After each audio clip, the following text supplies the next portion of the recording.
Hello everybody.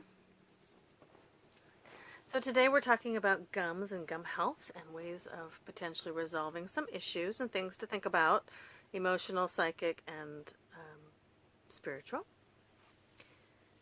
physical, nutritional, what else? Because everything's linked together. If you've listened to me enough, you know that I definitely believe everything is linked together. I do not have black eyes. I did not get punched. I do have a migraine, and I'm working through that. So if my eyes look a little heavy and tired, that's why. But I wanted to do this video anyway. I was supposed to do it yesterday, and I just couldn't. I just couldn't. So gums and gum health. Physical side of gums and gum health to consider. So the gums are this transitionary fibrous connective tissue that helps support the teeth inside of the roots, right? Inside the jawbone. And while the teeth can stay there in the jawbone by themselves, it's quite a nice tight fit. The gums allow for the teeth to participate in torque tension and accommodating that. So there is nothing in the body that will not move at all. Nothing. I don't care how old you are. When you're born, you're definitely more pliable because the connective tissue hasn't shrunken and been in tension for too long. However, every plate in your head is movable unless it's screwed together. Every joint is movable unless they're screwed together. Your teeth will constantly shift the rest your entire life unless they're screwed together. You understand the pattern here? Okay. So what's the difference? The difference is how much time and how much attention is being placed on the areas that you want to move, right? So when we have retainers, we have them on for 2 years at least. And that's a constant training for the teeth on where to move and how to move. Constant, nonstop, right? Sometimes far more painful than other times of reminders. So that is kind of what is being required for the teeth to shift. It's a slow, constant ask. All right. So can they be done? Can teeth shift without braces? Yeah, totally. Totally. And in one of our first talks of this month, we were talking about the jaw and the jaw placement. Well, the teeth will absolutely accommodate the jaw shift. So if the jaw shifts out of tension or out of injury, whatever, the teeth will wear down over time to place the teeth in a better position for that jaw placement. And you'll notice that when things shift over time, if you're going to a dentist, they'll check and see what teeth are hitting where, especially after they put in an appliance, right? Or do a cavity fill or whatnot. Because there's a certain memory of how the teeth touch each other. And if they left the apparatus, if they left the apparatus that they added to your mouth in a way that was unsuited for the bite, then it would cause all sorts of problems, jaw pain, headaches, and whatnot. So, yes, the teeth shift all the time. All the time. Okay. Gum health has to do with hygiene is a small component. For some people more than others. There are people who will go their entire life without having seen a dentist and will not have any plaque or gingivitis. It's just what it is. Now, part of that has to do with emotional stuff, which we'll talk about. A lot of that has to do with the pH in the mouth. If the pH in the mouth is hot and sticky, you're going to have higher propensity for gingivitis to happen. If the pH of your mouth is high, it's more suitable for bacteria to clump and stay together.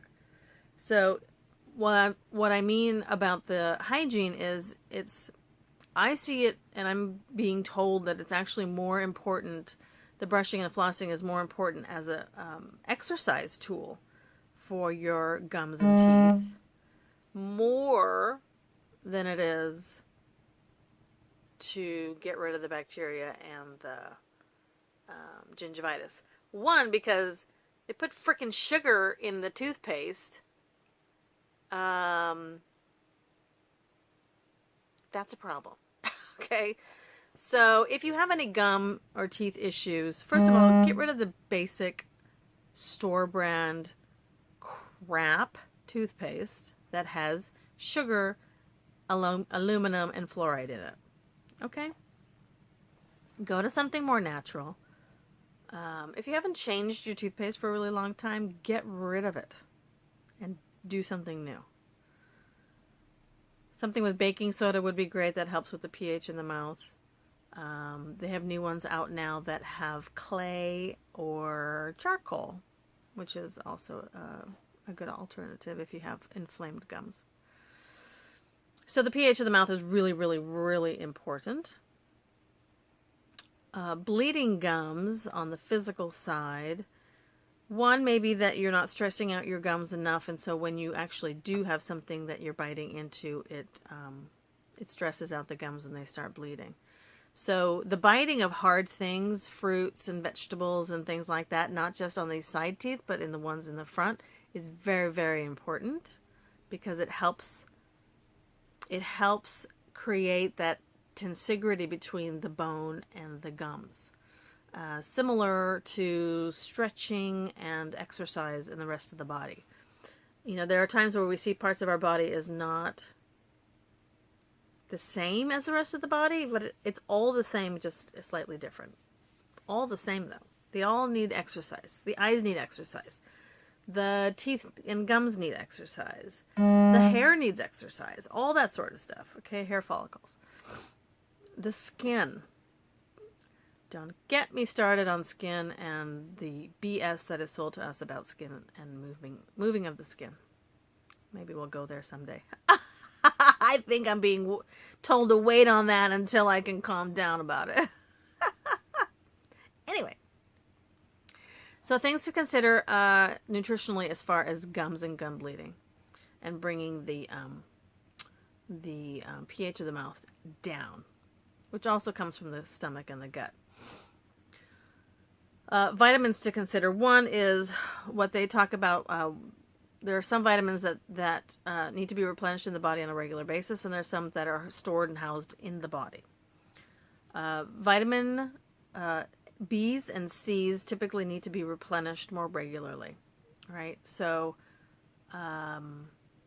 food, yes, food for everything. Good food for everything. Great vegetables, an array of fruit, all that sort of stuff. Vitamin C and B are extremely important. B, one, because of stress. C, because of all that it does for our body, immune system and blood cells. So that would be an important one to boost. I particularly love Dr. Schultz's vitamin C. Love it. And no, I don't get any benefits from saying that. And then, because there's just some crap vitamin C out there. It's junk. So that's why I'm promoting the Dr. Schultz, because I know that it's really good. The other vitamin then would be the vitamin B. An array of vitamin B complex is also important, but B12 especially. And I will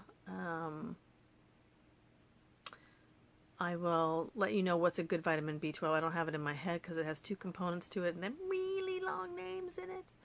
So I will put that in the down bar. Other things to consider are, I mean, ultimately, look, all the vitamins important. Yeah. D, K, E, all that, right? So those,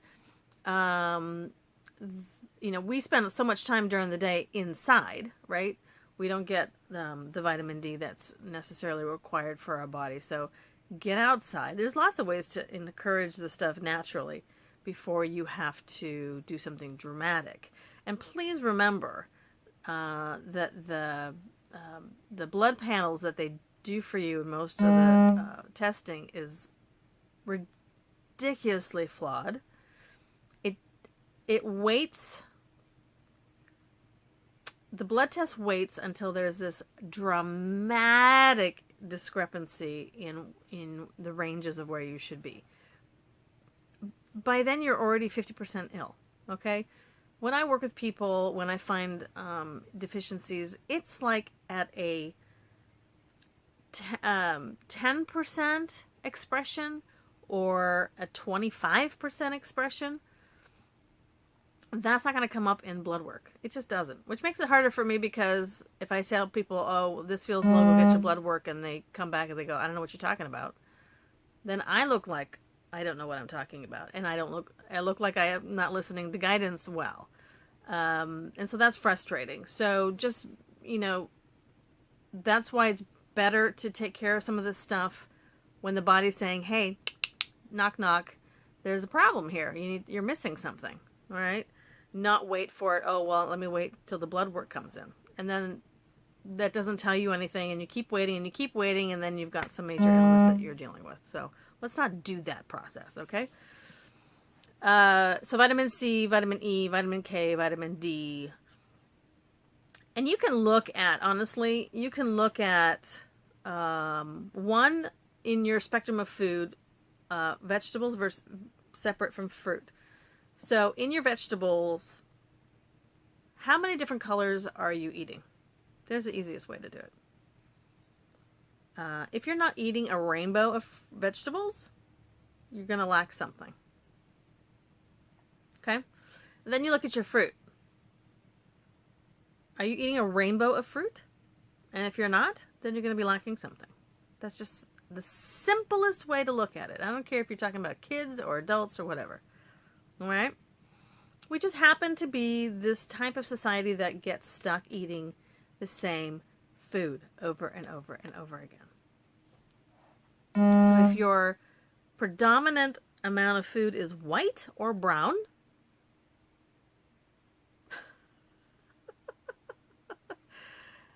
yeah, I'm missing a lot of stuff. Okay. So I was having a conversation with a guy and saying, I'm not going to say that. Oh, okay. On the mineral side, iron helps with the blood. Although it's better to get that from food. It's always better to get it from food. Iron, manganese,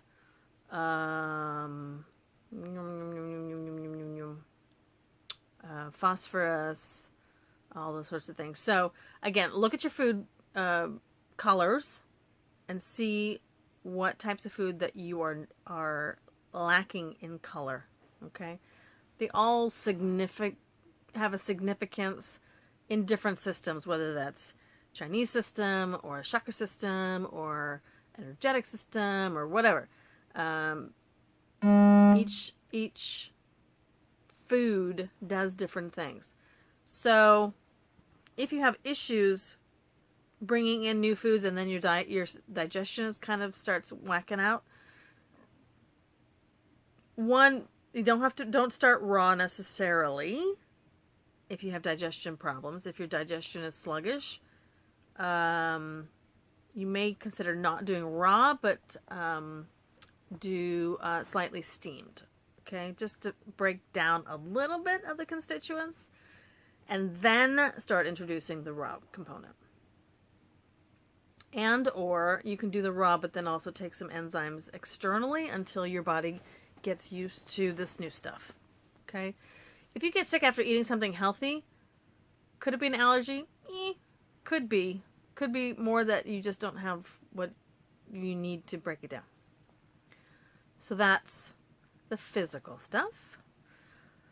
Food-wise, to help change the pH and bring things into better homeostasis would be celery juice, cucumber juice, lemon, citruses, in water. You can squeeze lemon in water, those kinds of things. All the food obviously has the appropriate properties. You can look and research the ones that have the highest constituents of the ones that we're talking about for gums and up those for a little while. But again, the array of fruit and vegetables is ultimately the best. Okay? So I'm going to leave you with the last thing, which is that the gum health will, and I'm going to break this up into the emotional, spiritual stuff in the next section, so part 2. The oral health care is really more about taking control of what you are eating. The emotional stuff, which we'll talk about, will give you other clues. However, it is important to exercise your gums and your teeth as much as it is your glutes and your abs and your biceps. Okay. So hang on, we'll go into part 2, and if you have any questions, put them in the comments below, and I will talk to you soon.